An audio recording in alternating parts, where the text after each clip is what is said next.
爹烧纸，愿老天开眼，保佑你爹沉冤得雪，魂归故里。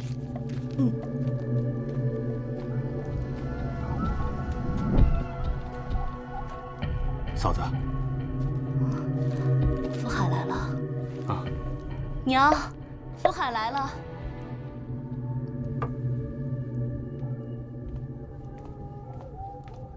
春儿，你福海来了。哦，大娘，我来给匡国烧炷香。好。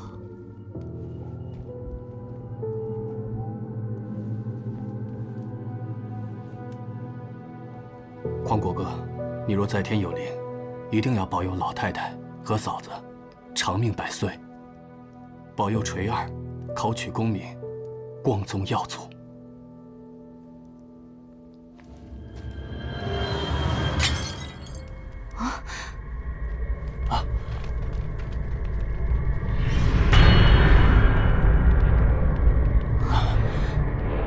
垂儿没事吧？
怎么每次都这样？就不能大大方方的走正门吗？呀，胖子，怎么瘦成这样了？为谁消得人憔悴啊？反正不是为了你，你要找我爹啊！我爹在西厢呢，赶紧走，赶紧走，别打扰本小姐写字啊！我不是来找你爹的，我这次是专程来找你的。找我？我想代公之所以选你，是因为你的博闻强记。你自有一目十行，过目不忘。你爹在刑部当侍郎的那几年里，你看过了几乎所有的刑部卷宗。那又怎么样？省得我要亲自去看了。切，真笨。切。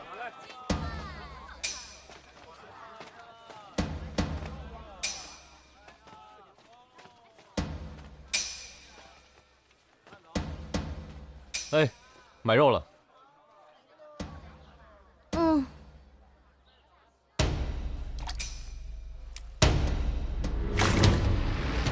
他用的刀怎么跟其他屠夫不一样啊？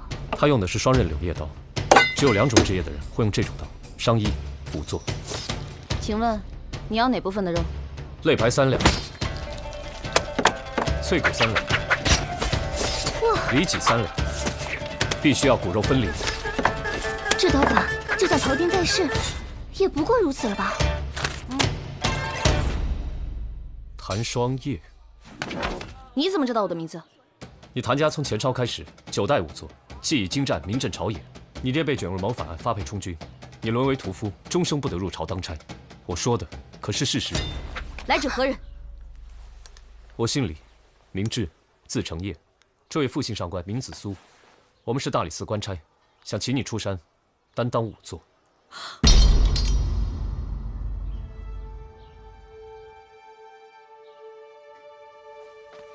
这一天我已经等了一辈子，终于等到了，你们终于来找我了。老大，我找着他了，在哪儿？反舍。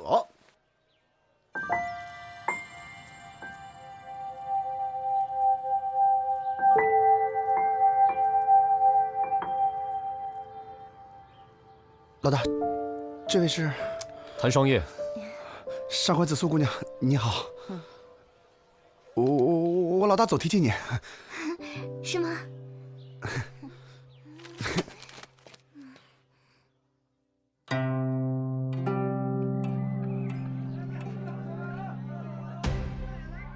萨摩多罗。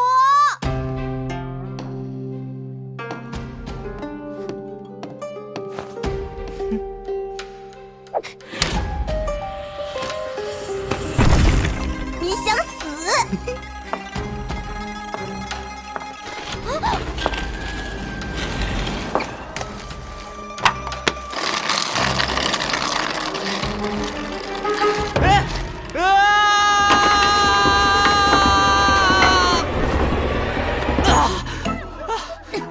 四娘，我错了，我再也不敢了。错哪儿了？错在我不该拖欠房租。继续。我不该偷吃客人盘里的菜，让客人发现。一盆鱼头豆腐从厨房到饭桌一共30步，你给人吃的只剩下2块豆腐，连汤都不剩，你倒是给人留一块鱼骨头啊！我那不是怕把客人给扎着吗？就是他。对，就是他。知错就好，好好反省吧啊！哎，四娘，别走啊！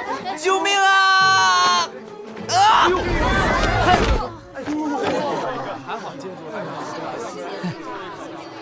多谢官爷救命之恩。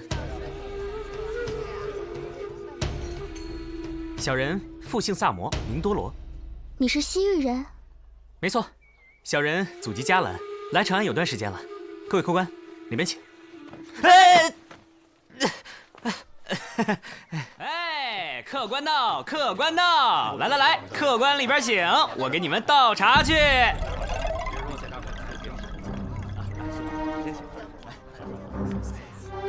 四娘，他不是冲咱们来的吗？抓也抓不到咱呢，我们都从良了。再说了，他们现在抓人也得有点证据吧？要是真逼急了，我弄死他！我。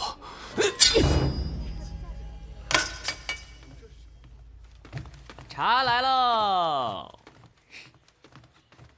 各位大官人，请用茶。谢谢。上官姑娘小心烫。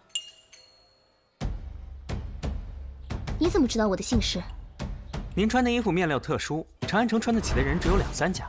这2、3家当中，适龄女眷都已经嫁人了，还能在街上随意走动的，似乎只有上官家的紫苏姑娘了。哼，消息倒是挺灵通，不过耳尖可不算什么本事。皇兄说的是。哼。你怎么知道我姓黄啊？半个月前，城西的皇室宗族办了一次100年庆，10里8乡皇室宗亲都去了，每个男丁都发了一根刻黄字的黄叶木发簪，以作纪念。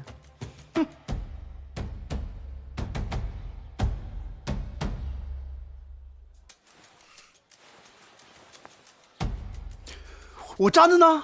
在这里。我一时好奇，就拔下了看看，不好意思啊。手还挺快，做贼没问题，干正事儿，哼，不行。照你这么说的话，你更适合做个屠夫，而不是仵作。哎不，你这个又是怎么看出来的呢？他裙角和鞋帮都泛着油光，腰间和颈部有勒痕，从位置判断应该是屠夫系的那种围裙。寻常屠夫虎口才有茧，而他食指外侧和拇指内侧有茧，只有常年使用柳叶刀的人才会在这种位置有茧。那就只剩下2种职业：商医、仵作。你怎么知道我是仵作，而非商医？你身上有防腐膏的味道，商医要防腐膏干嘛？这位妹妹姓谭吧？我跟你的父亲有过数面之缘，非常敬佩他的技艺。眼力、见识、分析能力都还不错。那我现在只想知道，你之前作为顾问，为大理寺也断过不少案子，为什么会被驱逐呢？各位官人请慢用。你但说无妨，既往不咎。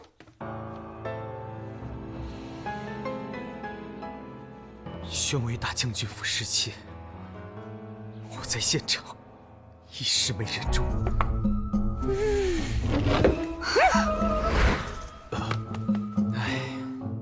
谁知道那是大将军凯旋归来，皇上御赐的点心啊！笑什么？我一用脑子，肚子就特别饿。唉，本来还可以靠断案赚点外快贴补生计，打那以后，我一顿饱饭都没吃过。吃饱饭容易，只要你肯为我做事。对不起，请恕草民拒绝。为什么？他的官靴看外形和款式产自于汴州，他自称是大理寺的官员，可是他的腰扣是并州的，也就是说他是从外省调来长安办案的。当下只有诈尸案才会允许这种情况的发生，事关兵部，3司都觉得是烫手山芋，想往外推。我一介草民，干嘛往这种事情里扯？所以我还想多活2天。开个价吧。哎，钱我很喜欢，但我更想好好活着。500文，痛快！感谢各位官人的抬爱，小人笑纳喽。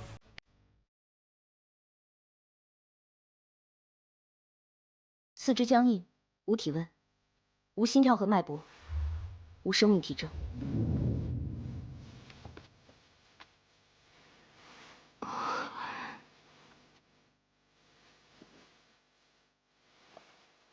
衣服料子不错，生命线挺长的嘛。你是仵作吗？啊，不是仵作，站一边去。对了，赵匡国突然出现，当时还有什么其他人吗？有李福海，他跟匡国是发小，他们俩呀是一起应征入伍的。他竟然活着回来了？他有没有讲赵匡国是怎么处决的事情？只是说被判了通敌叛国之罪。我夫君如此一个热血男儿，他平生最大的心愿就是杀敌报国，他怎么可能做出这等事情吗？然而我们问李福海，他吞吞吐吐的。我们看他不愿意说，想必是军中的规矩，所以没好多问。那个李福海现在在哪？那天匡国诈尸的时候他也在，现在在家静养呢。谭正业，赵匡国死了多久了？我还从来没有看过这种事。这种情况，因为他无尸斑，也没有腐烂呢。那他是死是活？还不能确定是死尸，也不敢贸然解剖啊。哎，你那边有什么发现没有？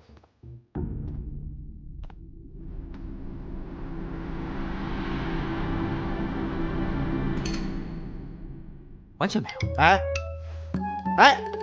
还钱！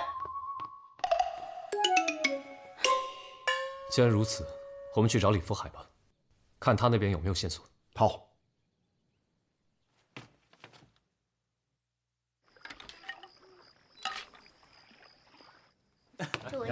哟，二位今天回来挺早的，楼上打扫好了，上楼休息啊。贵客2位上楼啦。你想干嘛？你觉不觉得这2个波斯人有点意思啊？你要是敢伸手，我就把你爪子剁了喂猪。干嘛？真把我当贼了？难道不是吗？不跟你一般见识，招呼客人去。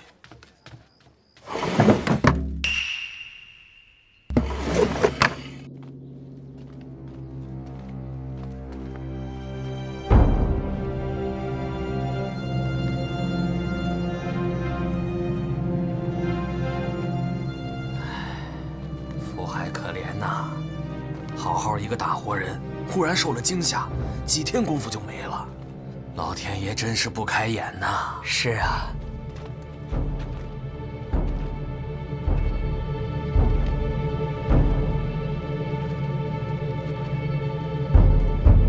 把棺材放下。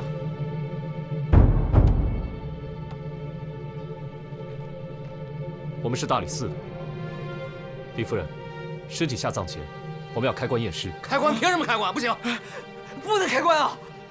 不能让他开啊！开棺！不能开棺啊！不能开棺！夫人，不能开棺呀，夫人！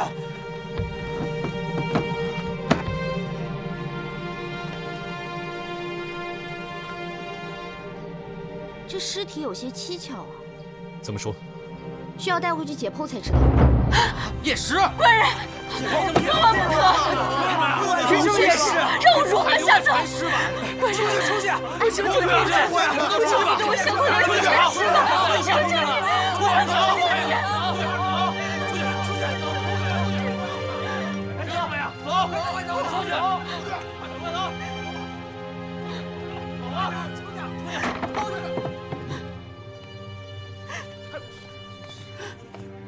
把门插好了。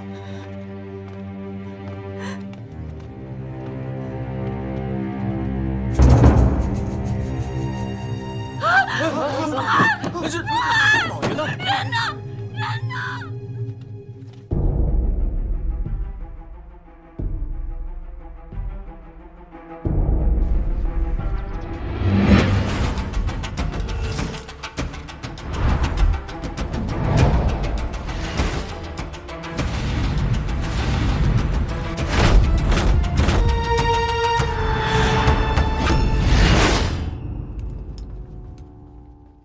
怎么样？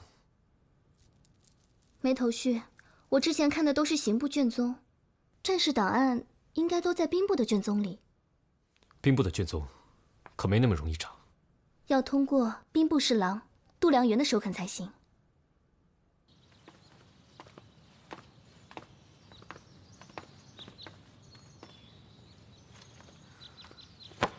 喂，干嘛去？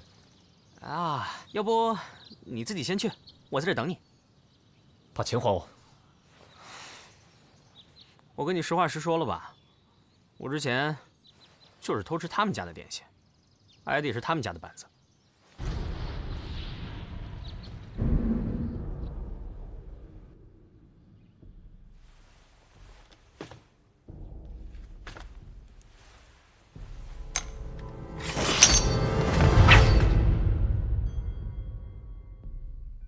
进去吧，有事我担着。走啊。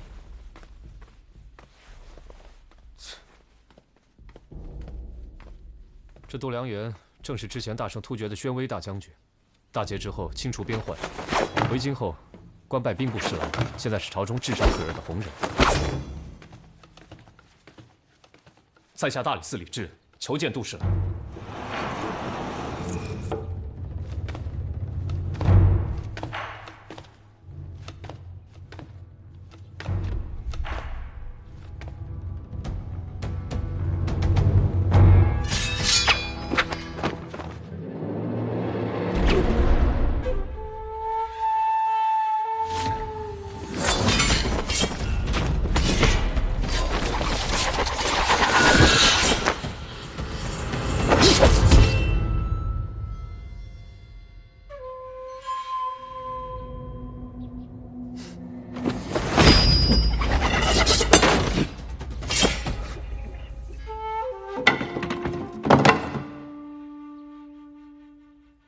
杜侍郎好武功，卑职心悦诚服。找我何事？直说。近日将士诈尸之事已经闹得满城风雨，人心惶惶。如今又死了一名将士，卑职认为其中必有隐情，应当与当年的战场旧事有关。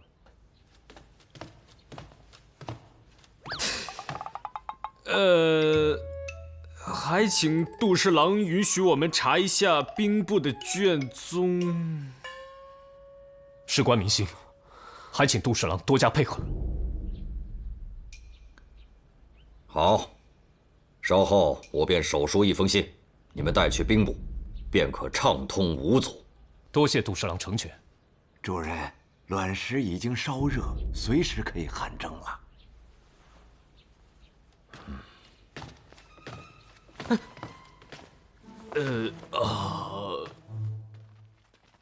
客官，你领个抢。慢走啊！三号多罗，来了。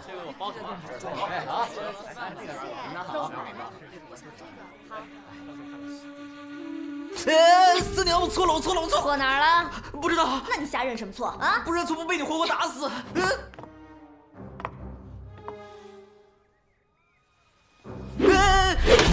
这2天你老不在店里，想忙啥？诈尸案找我帮忙，不许去。他们可以出很高的价钱啊。那也不许去。那我的房租不用交，我还有碗没有洗。不用洗。听好了，离当差的远点，不然的话，剁了你做肉包子。哼！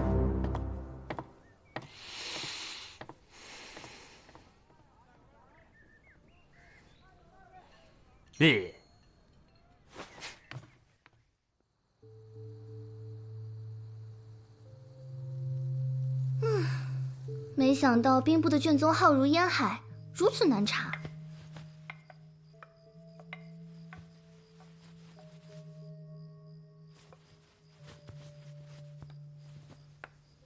乙未年5月初9，处决左大望陵驻江司礼全兴赵匡国，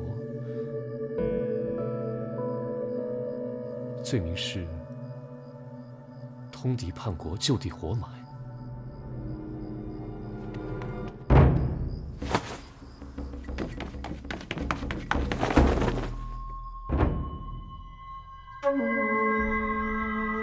福海的死因已查明，此人并非神思不属而亡，而是死于他伤。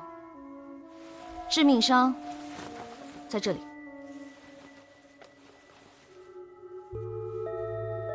伤口并不明显，看上去像薄如蝉翼的软性冰刃所致。软性冰刃。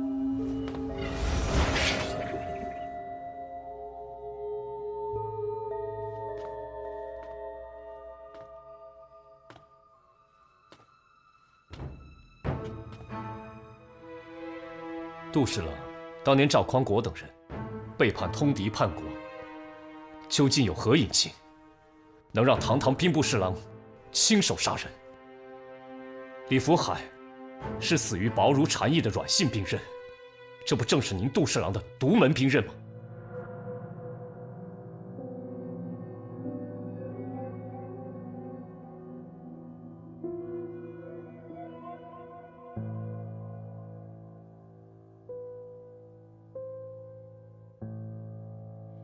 世上用软剑的人千万，为何死了人就要算在我的头上？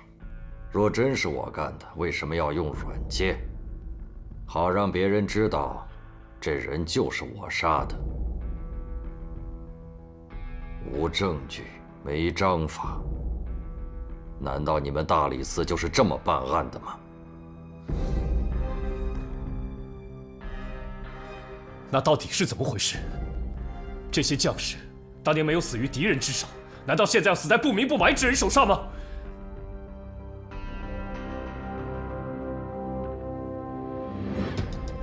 当年我军扎营黄沙帐，我们的马匹突然中毒身亡。经查发现上游有一个波斯商队在水中下毒，他们此行的目的正是长安。事关大唐之安危，我派兵前去交涉，想收缴毒药，驱逐商队。此时李福海来报，那赵匡国为了钱财，竟与波斯人勾结，试图毒杀我军将士。我当即下令截杀波斯商队，赵匡国等人通敌叛国，就地活埋，以振军威。而波斯商队负隅顽抗，我军将士死伤惨重。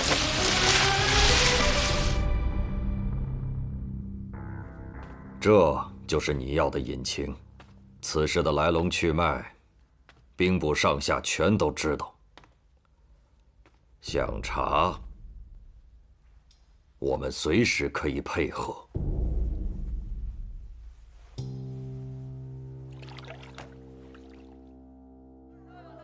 看一看，看一看啦！哎，走过路过别错过了啊！辟邪神器，大吉大利，财小人了啊！镇宅宝物，来，干什么呢，萨摩？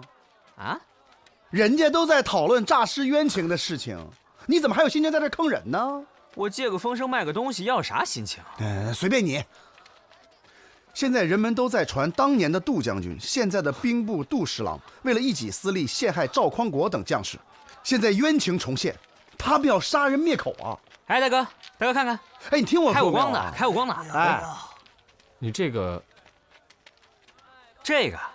可是我的镇摊之宝，价钱好商量。哪儿来的？问你呢，哪儿来的？求我呀！哎，我就哪儿来的？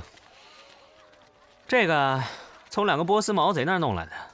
普通人走路双臂微晃，以保持身体平衡，而那2人脚尖微颠，身形僵硬，这是常年走夜路形成的习惯。第一次见面就觉得他们形迹可疑。那天趁他们出门，我潜入房间四处搜了一遍，发现了这个小瓶子，味道刺鼻，必有剧毒。他们回来的时候，喂，二位回来了，我再帮你们打扫房间。不用了，不用。早点休息啊！这枚戒指还没来得及摘。看我干嘛？纯属意外，这个不算是我偷的。原来你在这儿，我找了你半天。怎么了？我本来打算将查验的尸体下葬，却在伤口处发现了一丝乌青。这是一种罕见的毒药，药性缓慢，不易被发现。死者应该是先中毒，刀是后来补的。此人如此精心布局，难道就是为了嫁祸给度良缘？哼，终于反应过来了。难道是波斯人回来复仇？度良缘因为波斯人私藏毒药而屠杀了整个商队，有幸逃脱的人很有可能回来复仇。他们用软刃来嫁祸度良缘，又通过士兵诈尸来造成度良缘杀害下属的假象，最后再杀了度良缘，使之看起来像畏罪自杀。多么完美的复仇计划！三炮，你赶紧通知杜侍郎，最近一定要严加防范，万事留心。好。所以现在只要证明2个波斯人手中的毒药跟死者身上的一致，我们就证据确凿了。大理寺办案，闲杂人等尽速回避。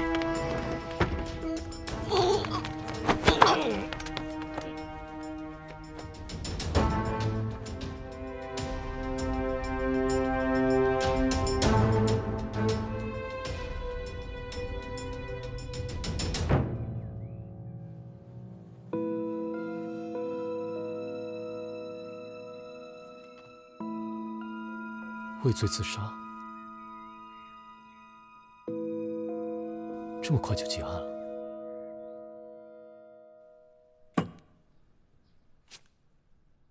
一切终于是尘埃落定了。双叶也查出来了，那几个诈尸的人其实是中了一种特殊的迷药，是由脑杨花、草乌、川乌、乳香、没药等磨成极细的粉末，再加上热酒调服，可以把人的生命体征降到最低。想来是从屠杀中逃脱的波斯人，把这些活埋的将士救起来，弄得人不像人，鬼不像鬼，逃回中原，假装诈尸还魂的假象。把这个呈词送到将军那里，这个案子就算结了。好嘞。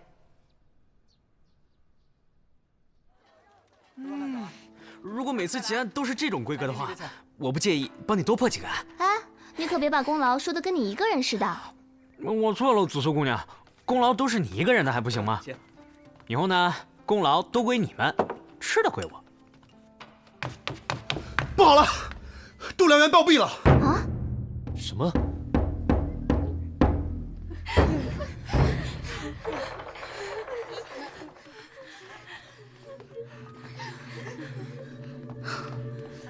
跟之前死的那2个人一样，中的是一种毒，只是剂量增加了很多倍。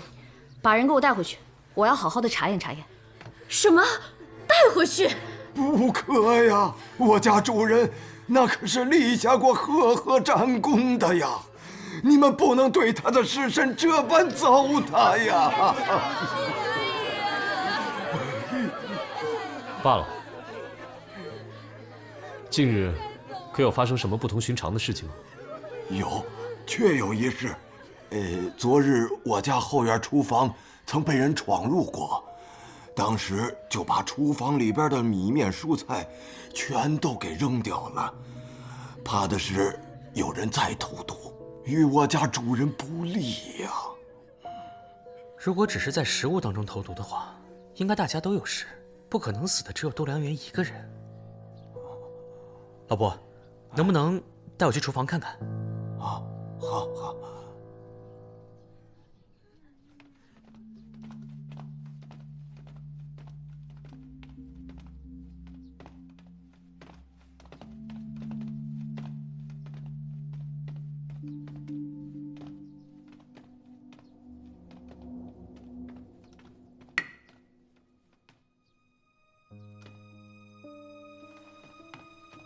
杜侍郎，你怎么就这么去了呀？杜侍郎，你标兵千古，功在千秋啊！孙政委打别闹了，你这一去，不好意思，让朝廷怎么办？皇上怎么办啊？装活人简单，装死人也容易。装不活不死的人就难了。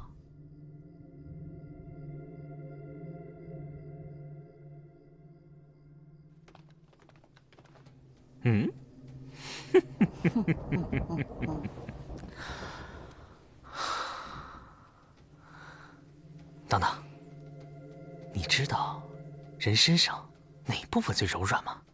哪里？眼睛。可是他闭着眼呢。哎。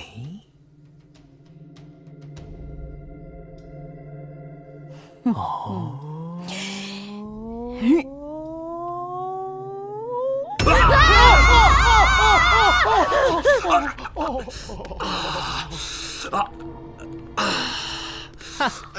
终于肯醒了。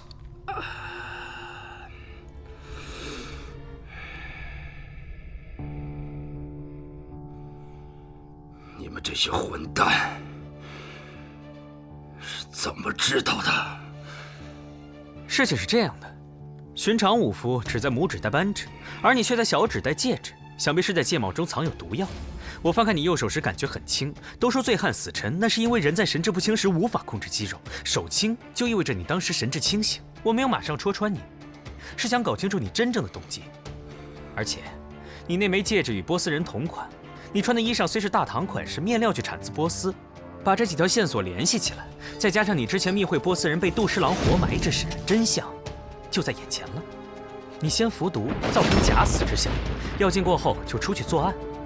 我们第一次来时，你刚杀了李福海，随后你又潜入杜十郎府的厨房，故意翻得一片狼藉，造成想在食物中投毒的假象。但你真正的目的是在卵石上下毒。你曾在杜十郎帐下知道他练武之后有汗蒸的习惯，汗蒸之时全身毛孔预热打开，卵石上的毒液蒸腾为气体，就进入了杜十郎的体内。我还用这块手绢擦过杜十郎的身体，回来查验，果然含有剧毒，证明这就是你杀害杜十郎的方式。凡射的那2个波斯人，你们也早就串通好了吧？没错，当日我们被活埋，还有一息尚存，就是他们救了我们。当时我心里就想，一定要回来找度量元报仇。当年明明是你贪恋财富，通敌叛国，你有什么可复仇的？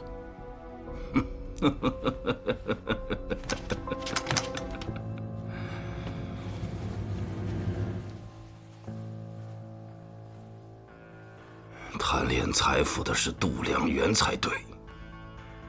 有一支波斯商队在我们营地附近经过，度量元准备觊觎他们的财，就准备将之截杀。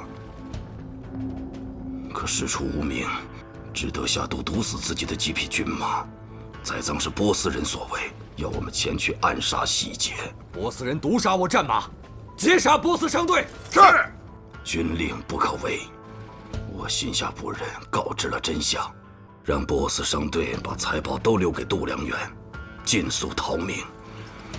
没想到我们却被误以为与波斯人合谋，当场被擒。我们几个人有口难辩，又是唯独几个知道毒杀战马的人。度量元当借此机会给我们一个通敌叛国的罪名，将我们活埋。度量元丧心病狂，对波斯商队大肆杀戮。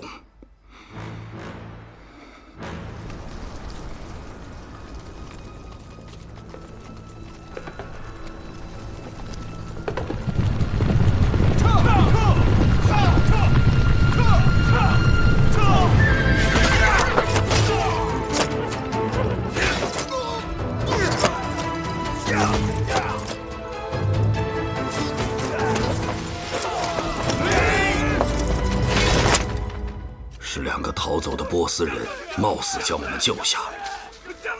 从那时起，我们就开始密谋这个复仇计划。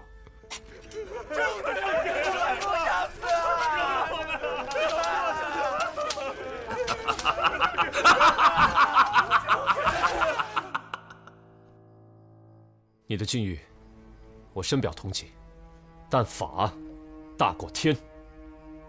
拿下！是。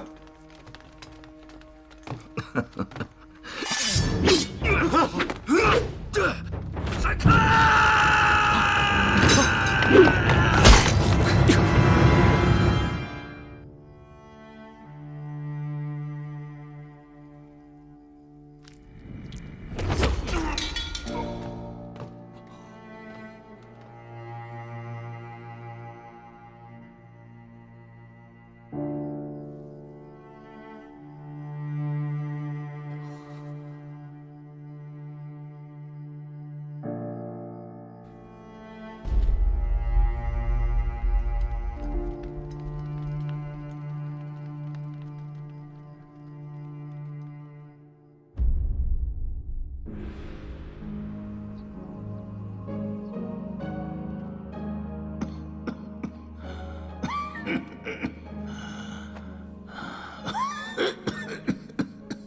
微臣代奏，愿陛下龙体圣安，万岁，万万岁！